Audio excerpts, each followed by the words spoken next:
Before we get into the theory, here's what this video is really about. This explains why two characters most viewers are overlooking, Norm MacLean and Claudia, may have already sealed their fate the moment they walked out of Vault 31 alive. This script is about knowledge, power, and why Fallout always punishes the people who learn the truth too early. Now let's talk about why this matters. Fallout Season 2 is loud when it wants to be.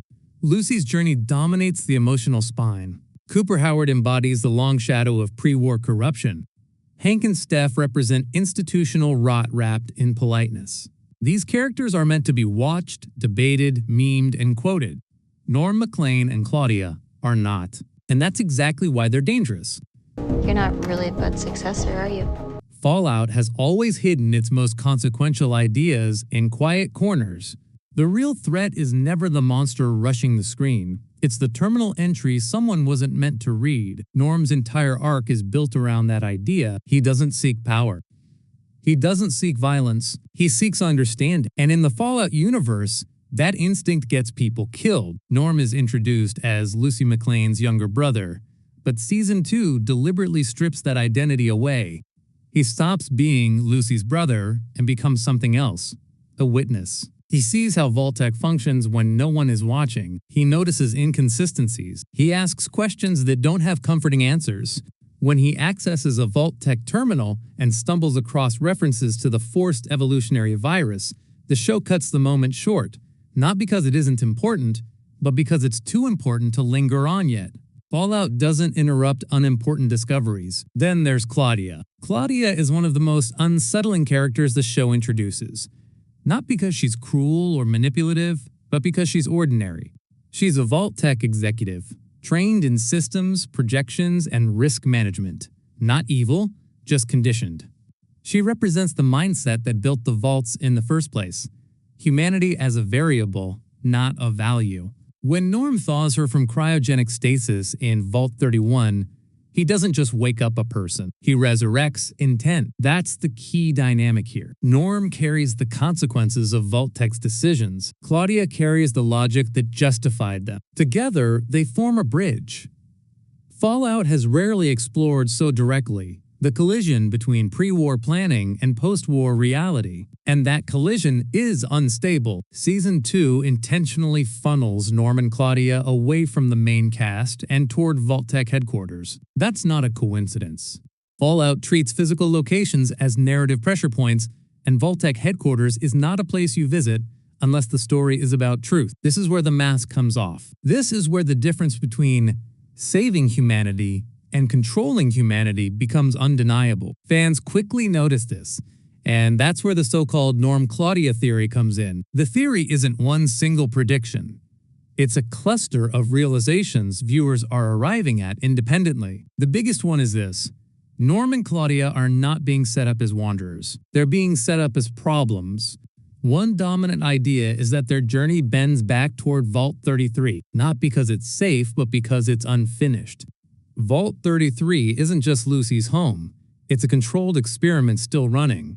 With resources dwindling and external threats escalating, leadership becomes unavoidable. Norm doesn't want authority, but Fallout has never rewarded characters who avoid responsibility. He's already demonstrated the traits Vault leadership requires: loyalty, skepticism, and moral resistance to manipulation. Claudia complicates that potential future. She understands Vault infrastructure in a way no one else alive does. She knows how Vault-Tec thought, how it planned for failure, how it justified sacrifice. If Vault 33 faces extinction-level threats, and Season 2 strongly implies it will, Claudia becomes indispensable. But indispensable doesn't mean trusted. This is where the theory sharpens. Norm and Claudia don't just carry solutions. They carry exposure. They know too much. And Fallout history is clear on this point.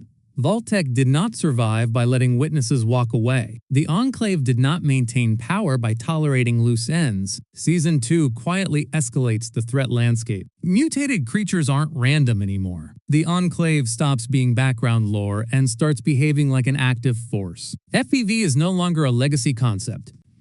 It's a living variable. And Vaults 31, 32, and 33 sit directly in the blast radius of all of it. Norm's brief glimpse of FEV on a terminal is doing heavy narrative lifting. It tells us Vault-Tec's experiments were not isolated. It suggests biological manipulation wasn't an accident. It was policy. Claudia doesn't confirm this outright, but her discomfort says more than exposition ever could. She recognizes the implications faster than Norm does, and that matters. Because if Fallout follows its own internal logic, knowledge like that doesn't remain unchallenged. This is why another fan theory hits uncomfortably close to home. Norm and Claudia may not become leaders. They may become targets. If the Enclave is active, they represent a risk. If remnants of Vault-Tec infrastructure still exist, they represent liability. Fallout doesn't frame this as paranoia, it frames it as inevitability. And yet, the show layers something human underneath all of this. Norm and Claudia's bond is quiet, restrained, and intentionally understated. It's not framed as romance, at least not yet, but it is framed as trust under pressure. Claudia is shaken, dislocated, grieving a world she helped build but no longer recognizes. Norm doesn't try to justify that world. He doesn't lecture her. He simply refuses to let her dehumanize herself or others. That matters. Because Fallout never gives characters emotional grounding without testing it. Their partnership is not frictionless, and Season 3 is likely to expose that tension. Claudia believes in systems because systems once worked. Norm believes in people because systems failed him. Claudia understands sacrifice as necessity. Norm sees sacrifice as something that must be chosen, not imposed. If Vault 33 faces a choice between secrecy and survival, these two will not agree easily. That conflict is where the story lives. By the finale of Season 2, the show makes one thing very clear. Norm survives, Claudia survives, and they leave together. No destination, no certainty, just shared risk. That is not resolution. It's a narrative handoff. Fallout doesn't end arcs like that, unless the consequences are still coming. Season 3 isn't about whether Norm and Claudia live. It's about what they do with what they know. Do they return to Vault 33 and reshape its future from within? Do they expose Vault-Tec's sins and invite retaliation? Do they attempt to protect people by withholding the truth, becoming the very thing they distrust? Fallout doesn't offer clean answers, and that's the point. If Lucy represents hope, and Cooper Howard represents consequence, then Norm and Claudia represent memory. And memory is the one thing Vault-Tec tried hardest to erase. That's why this subplot matters more than it seems. It's not a side story, it's the fuse.